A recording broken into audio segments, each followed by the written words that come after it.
Time to refocus. Welcome everyone to the fourth part of my 5-part series on how to re-energize.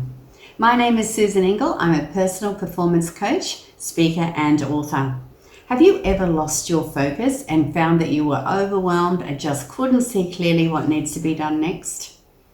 I have noticed that some of my clients, when expecting a lot of themselves, end up distracted and unproductive.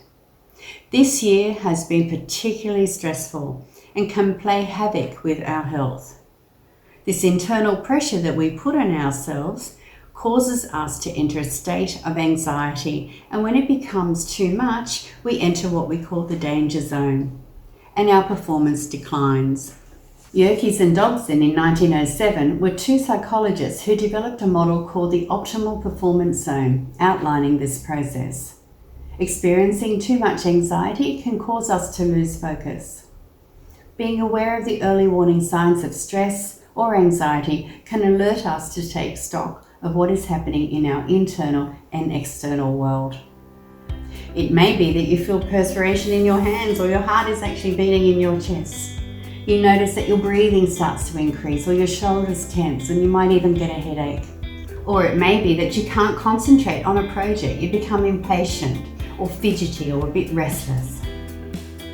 Whilst on holidays, give yourself some time to think about what your early warning signs are of stress or anxiety, and perhaps request feedback from others. When you become aware of your early warning signs, you can then take charge and minimize this distress so that you can enter a calmer state. Neuroscience research states that we can only really focus on one thing at a time to be able to do it effectively. So how can you plan for the coming year doing just one thing at a time? Now that you've rejuvenated on holidays, and while you are still in this nice relaxed state, set up some time to refocus on what you would really like. I'd like you to consider having really clear goals, setting up some effective boundaries for yourself to prevent overwhelm. Ask for what you want instead of assuming that others might know.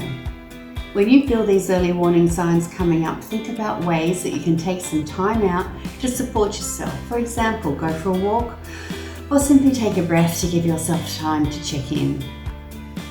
This will give you a better chance at managing yourself and your situation more effectively. How can you plan to achieve that one thing at a time and do it effectively? Have fun with this as you refocus on what you really want in the new year. I would love to hear from you and what you are really going to focus on in determining your fulfillment. Most of us have been told in order to succeed that we need to get out of our comfort zone. But I believe there is another way. Take a look at my book to change your perspective on what being in your comfort zone really means for you. Feel free to click on the book tab to purchase my book at www.investinyu.com.au/book/. If you've enjoyed this video, please click on the link below, like, comment or share with others who are also on the journey to freedom and fulfillment